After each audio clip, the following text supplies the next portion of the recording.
कन्नौज पहुंचे सीएम योगी आदित्यनाथ। नमस्कार, आप देख रहे हैं यू न्यूज लाइव 24।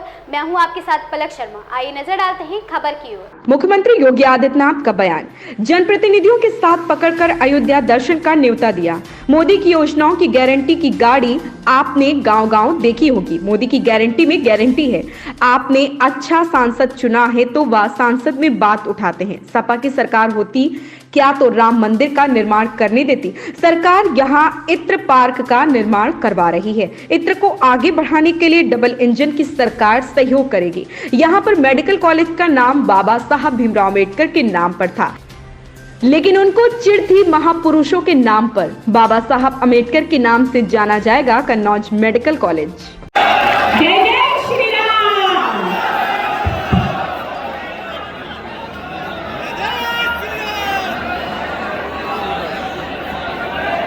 इत्र नगरी कन्नौज में आज के इस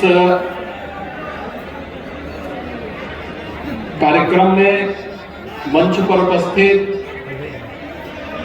प्रदेश सरकार में मेरे मंत्रिमंडल के वरिष्ठ सहयोगी जल शक्ति मंत्री श्री स्वतंत्र देव सिंह जी, समाज कल्याण विभाग के मंत्री श्री असीम अरुण जी, लोकप्रिय सांसद श्री सुब्रत पाठक जी, माननीय सांसद अकबरपुर श्री देवेंद्र सिंह भोले जी, माननीय सांसद कुशीनगर श्री विजय दुबे जी, माननीय विधायक श्रीमती अर्चना पांडे जी,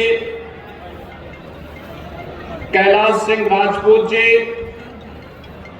भारतीय जनता पार्टी के क्षेत्रीय अध्यक्ष श्री प्रकाश पाल जी, जिला अध्यक्ष श्री वीर सिंह भदौरिया जी, प्रदेश अध्यक्ष अनुसूचित मोर्चा श्री रामचंद्र कन्नौजिया जी, माननीय विधायक श्रीमती पूनम संकवार जी, भारतीय जनता पार्टी के सभी पदाधिकारीगण, जिला पंचायत के अध्यक्षगण, भारी संख्या में आज कन्नौज में यहां पर उपस्थित सभी बहनों और भाइयों, आज यहां पर हम लोग यहां के वरिष्ठ समाज सेवी, उद्योग व्यापार के साथ साथ राष्ट्रवादी मिशन के साथ जिन्होंने अपना जीवन समर्पित किया, ऐसे स्वर्गीय ओम प्रकाश पाठक जी को विनम्र श्रद्धांजलि अर्पित करने के लिए उनकी पंचम पुण्यतिथि के अवसर पर एकत्र हुए हैं। मैं इस अवसर पर स्वर्गीय ओम प्रकाश पाठक जी को उनकी सेवा के लिए, उनकी साधना के लिए विनम्र श्रद्धांजलि अर्पित करते हुए आप सभी का हृदय से अभिनंदन करता हूं। बहनों और भाइयों, मैं श्री सुब्रत पाठक जी और श्री असीम अरुण जी को इस बात के लिए भी धन्यवाद देता हूं कि उन्होंने भारतीय जनता पार्टी परिवार के एक वरिष्ठ कार्यकर्ता,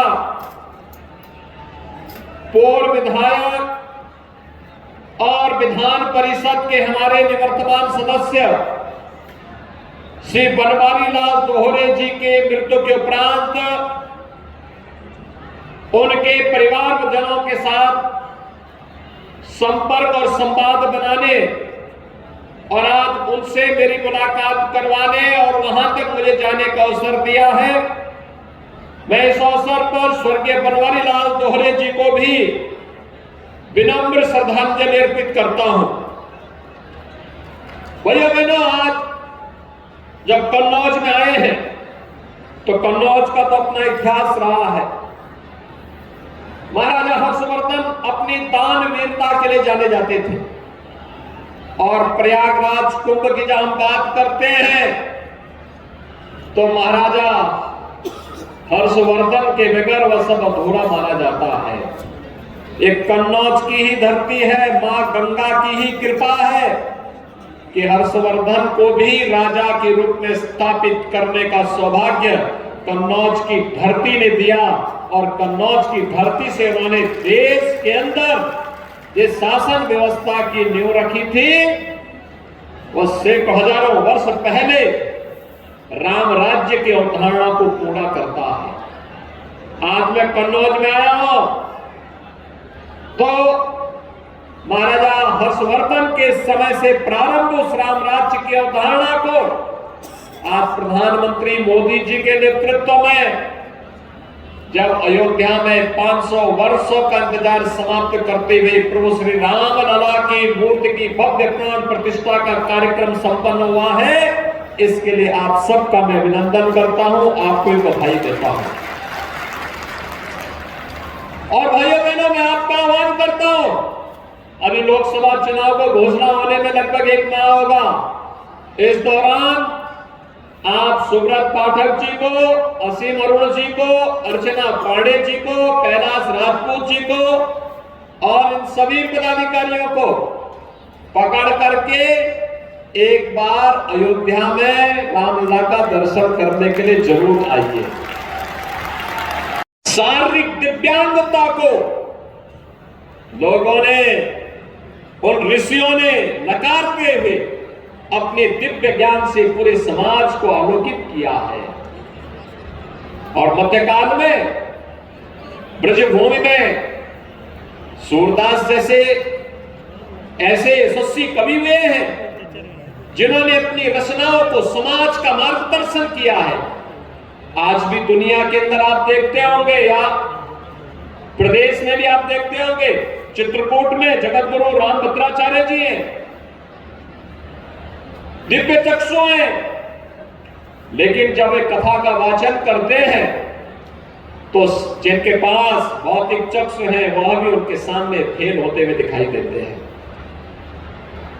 भाइयों बहनों, दिव्यांगता को अभिशाप मानने की बजाय उनको संबल दिए जाने की आवश्यकता है। संबल के साथ अगर हम खड़े होते हैं तो यह कार्यक्रम मजबूती के साथ आगे बढ़ सकता है और ऐसे हजारों लोगों के लिए जीवन देना, डबल इंजन सरकार की योजनाओं के साथ उन्हें जोड़ना।